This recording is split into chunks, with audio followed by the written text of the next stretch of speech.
रहीमन धागा प्रेम का मत तोड़ो चटकाए, और टूटे से फिर ना जुड़े, जुड़े गांठ पड़ जाए। इस दोहे का अर्थ मोदी जी के ऊपर एकदम सटीक बैठता है कि अगर आप यूजीसी वापस भी ले लेंगे तब भी हम स्वर्ण समाज के लोग आपको प्रधानमंत्री के पद पर वापस नहीं बैठने देंगे। जय दादा परशुराम। तो ये जो हुआ है, अब ये कलीजियम सिस्टम को भी खत्म करने की बहुजन समाज के लोग मांग कर रहे हैं। सुप्रीम कोर्ट ने रोक लगाया था। सुप्रीम कोर्ट में कौन है? हाँ, हमारे तो बाप दादा है नहीं सुप्रीम कोर्ट में। हमारे लोग हैं क्या सुप्रीम कोर्ट में बैठे हुए? क्यों हम बार बार कह रहे हैं कॉलेजियम सिस्टम को समाप्त कीजिए? पूरे देश का ये पहला बिल ऐसा है जो सोशल मीडिया पे चंद लोगों के प्रदर्शन के बाद सरकार को बैकफुट में आना पड़ गया। तो आप सोचिए कि कितना खतरनाक है जातिवाद। स्वर्ण जाति के लोगों ने इस्लाम धर्म कबूल करने तक के लिए तैयारी कर ली अगर ये बिल 2026 जो यूजीसी था इस पर रोक ना लगती। और ये सरकार के हम बोल रहे हैं, यदि ये कानून पास हुआ, हालांकि मुझे पता है कि वो पास नहीं करेंगे, नहीं तो उनका सत्ता खत्म हो जाएगा, और सत्ता ही खत्म नहीं होगा, भारत खत्म होगा। हम लोग यहाँ 1000 आदमी के साथ यही सैदपुर हॉस्टल में इस्लाम धर्म स्वीकार करेंगे यदि ये कानून पास हुआ तो। लिख लीजिए। और ये कानून रद्द होगा कि नहीं होगा हम नहीं जानते, आप भी नहीं जानते, ये तो सुप्रीम कोर्ट या सरकार जानती है, क्योंकि जब कानून बनता है तो फिर वो इतनी जल्दी रद्द नहीं होता। तो ये कानून बना है, यह रद्द होगा कि नहीं होगा, लेकिन इस कानून ने बहुजनों और स्वर्णों के बीच में एक ऐसी खाई जो है उसे खोद दिया है जो हजारों साल तक अब नहीं भरेगी। यूजीसी कानून आने से एक बात तो साफ हो गई कि हिंदू ही हिंदू का दुश्मन है, क्योंकि ये कानून आने से किसी मुसलमान, किसी सिख, ईसाई को कोई आपत्ति नहीं हुई। जो आपत्ति हुई है वो अपने हिंदू भाइयों को ही हुई है। ये लोग इसीलिए हिंदू राष्ट्र की मांग। हाँ, तो स्वर्ण समाज के भाई बहनों, यूजीसी बिल के थ्रू फंसने से तो अच्छा है 302 के तहत जेल चला जाए। गाइस, गवर्नमेंट की अपडेट आ गई और यूजीसी के न्यू रूल पे स्टे लगा दिया गया। एक बार फिर हमने साबित कर दिया, सामने वो सरकार या नीले रंग का सरकार, सब पे भारी है स्वर्ण समाज। यूजीसी को लेकर के जो कुछ हुआ है उससे अब ये दोनों SC ST OBC एक तरफ और स्वर्ण समाज के लोग एक तरफ, दोनों बढ़ गए हैं। बहरहाल अभी सुप्रीम कोर्ट ने किस पर रोक लगाई है, उसे रद्द नहीं किया है, ये स्वर्ण समाज के लोगों को समझना होगा। और अगर वो नहीं समझते तो ये उनकी गलतफहमी होगी। क्या करना केवल राजपूत दबते नहीं और ब्राह्मण कदे झुकते नहीं। आपकी एकता सफल हो गई है। जो यूजीसी का जो नया कानून लेके आया था वो मोदी, जो सुप्रीम कोर्ट ने वापस ले लिया है।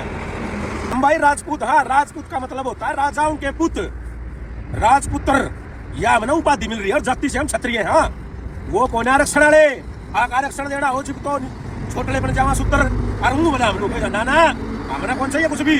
हम राजपूत, हाँ, और राजपूत मजबूत हो जाएगा, समझ गए। इस देश की, भारत देश की सबसे उच्च जाति में रखे है और हमारी जाति की एकता, दूसरे समाज भी हमारी एकता का परिचय देते हैं। और रही बात मोदी की, मोदी के से मोदी का भी और की मैसी मोदी का बाप आ जाओ, हमने नहीं दबा सकता कोई भी, समझ गए बात ना। देखा को ले कानून ले को नहीं, अरे लेना पड़ेगा, झुकना पड़ेगा। हमारे जब सवेरे उठते हो भगवान राम ने याद करते हो, वो मेरी जात का है, उसी जात का, उससे नाम माता बदला सिर्फ राम का नाम है, वो फ्री में है, जी करो उतना लिया करो, पर माता लड़ा करो, माता नहीं जीत पाओगे। कुछ लोगों ने, स्वर्ण समाज के लोग ऐसी वीडियो बना रहे हैं कि आप कह रहे थे कि हम 85% 95% हैं और 15% से कोई सरकार को फर्क पड़ने वाला नहीं। ऐसे वीडियो बनाए जा रहे हैं कि फर्क पड़ गया, देखिए 15% की ताकत। बड़ी सारी चीजें हो रही और देश को 2 हिस्सों में बांट दिया गया। यहाँ पर तो नाते तोड़ दिए गए, एक दूसरे से अलग हो गए। यहाँ इस्लाम कबूल करना मंजूर है लेकिन इस बिल का समर्थन नहीं किया। और ये सरकार के हम बोल रहे हैं, यदि ये कानून पास हुआ, हालांकि मुझे पता है कि वो पास नहीं करेंगे, नहीं तो उनका सत्ता खत्म हो जाएगा, और सत्ता ही खत्म नहीं होगा, भारत खत्म होगा। हम लोग यहाँ 1000 आदमी के साथ यही सैदपुर हॉस्टल में इस्लाम धर्म स्वीकार करेंगे। चल देखते हैं कि ये बिल अब पास होता है या जो नए कानून इसमें ऐड किए गए थे उन्हें रद्द कर दिया जाएगा। इसी बीच में सुप्रीम कोर्ट के एक स्वर्ण जाति के वकील हैं जिन्हें यह तक नहीं पता कि कॉन्स्टिट्यूशन में कितने आर्टिकल हैं। एकता पूछ रही है कि संविधान में कितने आर्टिकल्स हैं, बता दीजिए। मार दी तमाचा जनता मुंह पे। ऐसा है, बहुत डरपोक आदमी है, धमकाएगा मत मुझे। कितने आर्टिकल हैं जनता जानना चाहती है, फिर बता दिया तो फिर अरे मैं कहाँ कह रहा हूँ, बताइए। लोग जान जाएंगे सर, लोग मुझे बता नहीं है ना, पढ़िए आप।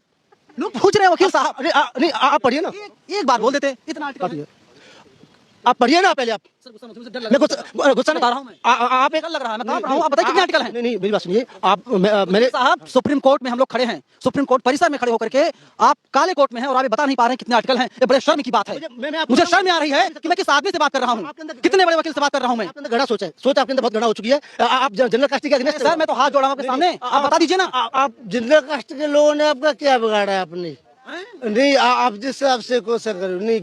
अरे सर बता दीजिए ना, पत्रकार ने पूछ लिया, जवाब तक नहीं आया। बहरहाल आप जो ये चीजें कहते हैं, एक ये बाबा हैं, कोई पोंगा बाबा हैं, जी सी यू यानी उल्टी, जी मानी गिनती, सी यानी शुरू। इतना भेदभाव व्यास मंच कड़वे शब्दों में इस कानून की निंदा करता है। सवर्ण समाज कहाँ जाए? घोड़ों के साथ में गधों को दौड़ाया जा रहा है और घोड़ों के पांव। कैसी कैसी मिसाल ये लोग दे रहे हैं, एक दूसरे को बांट दिया। हम लोगों को सर बार बार चमार करते हैं, रोज बोलते हैं कि जैसे नाली कितने साफ कर लो, नाली साफ नहीं होती वैसे तुम लोगों की जात है। बोलते हैं कि मारूंगा तो उठते मुठते घरे जाओगे। बोलते हैं तुम लोगों के ऊपर थूकना चाहिए। अच्छा जैसा हम लोग को बोलते हैं कि तुम लोग कभी नहीं सुधरोगे, नहीं तो तुम्हारी कभी जात सुधरेगी, नाली के कीड़े जैसे तुम्हारी जात है चमरोटी, ऐसे ऐसे बोलते हैं हम लोग। आप सोचिए कि सरकारी स्कूलों का जो रिजल्ट है उतना खराब क्यों आता है। अगर कोई दूसरा बच्चा जाके खाने के लिए बैठ जाता है तो उसको उठा दिया जाता है, उसको खाने नहीं दिया जाता है। खाने बोलते हैं इतने बड़े घर के तुम इसमें खाओगी, इन लोगों के साथ खाओगी, ये बोला जाता है। जात पात कर, हाँ बहुत टीचर्स लोग करते हैं। सरिता मैम रंजन सर ये सब करते हैं कि तुम इन लोग की कास्ट की हो, यहाँ पे बैठोगी तुम लोग, यहाँ पे खाओगी, सब तो टीचर का नाम बताओ। रहते नहीं है। जाति के नाम पे भेदभाव करते हैं। Sarita ma'am, Ranjan sir, Vipin sir, ये सब तो यही सब बोलते हैं। Sarita ma'am, Ranjan sir, Vipin sir, Parveen sir, ये तीन। क्योंकि उसके अंदर जो टीचर बैठे हैं, उसके अंदर जो प्रोफेसर बैठे हैं, स्कूल, कॉलेज, यूनिवर्सिटी, उनकी मंशा नहीं है कि ये बच्चे पढ़ पाए। लगभग 45 मिनट यहाँ पर आए हो गए हैं। सभी लोग इधर से उधर, उधर से इधर से उधर घूम रहे हैं। सारे बच्चे इधर से उधर घूम रहे हैं। कोई क्लास में पढ़ाई नहीं चल रही है, कुछ भी नहीं चल रहा है। अपना नाम बताइए मैम प्लीज। मेरा नाम निमृता सिंह है। निमृता सिंह जी। सेकंड क्लास है? सेकंड क्लास फर्स्ट में हो? राधिका कौन सी क्लास में हो?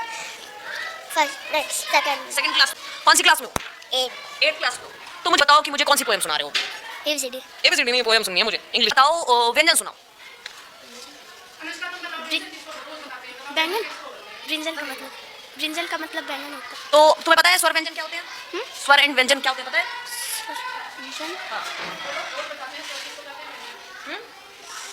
आपके बच्चे हैं? कौन से स्कूल में जाते हैं मैम? सीएमएस में जाते हैं। सीएमएस में जाते हैं ना। वहाँ पर आप नर्सरी के बच्चों को क्या पढ़ाया जाता है? पहले तो हम उनको असेंडिंग और मतलब लाइन खींचना सिखाते हैं मैम। साल भर तक वो बच्चा नर्सरी में मैम पोएम्स सिखाई जाती हैं इंग्लिश में, और सेकंड तक का बच्चा सीएमएस का इंग्लिश रीडिंग अच्छे से कर लेता है, सेंटेंसेस बनाता है। मैम मैंने बच्चों को पढ़ाया है। मैम बिल्कुल गलत है। पहली क्लास में बच्चा हिंदी पढ़ना नहीं सीख पाता है। हिंदी नहीं, इंग्लिश की बात की। हमारे लिए तो मातृभाषा, हमको तो हिंदी पे ज्यादा मैम अपने बच्चे की बात आई तो सीएमएस में इंग्लिश। तो ऐसा बहुत कुछ हुआ है। जातिवाद है, इसे झुठलाया नहीं जा सकता, क्योंकि जातिवाद खुल करके सामने आया है पिछले दिनों में। जब यूजीसी बिल 2026 सामने आया तो उसने साफ कर दिया कि जातिवाद खत्म नहीं हो सकता। मैं हैरान हूं ये सोच करके। कार्रवाई तो यूनिवर्सिटीज के ऊपर होनी थी, ये कार्रवाई तो कॉलेजेस के ऊपर होनी थी जहां पर ये घटनाएं होती। बहरहाल आपको क्या लगता है कि यूजीसी बिल 2026 पर रोक जो लगी है, अब क्या इस कानून को रद्द कर दिया जाएगा? इस कानून जो अमेंडमेंट हुई है इसे रद्द कर दिया जाएगा या ये लागू होगा? सरकार का इस पर क्या रुख रहेगा और सुप्रीम कोर्ट क्या करेगा? लेकिन जो लोग जश्न मना रहे हैं वो भी ये सोच लें कि ये कानून रद्द नहीं हुआ है, अभी रोक लगी है। और मार्च 19, 2026 को सरकार और यूजीसी को जवाब देना है, और जवाब में वो क्या कहेंगे, क्योंकि कितने प्रतिशत डाटा उनके पास पहुंचा था जातिवाद का और ऐसी कई घटनाओं का, जिसके बाद ये कानून जो है उसे लागू करने जा रहे थे। खबर को शेयर करिए, अपनी राय ज़रूर कमेंट बॉक्स में लिखिए।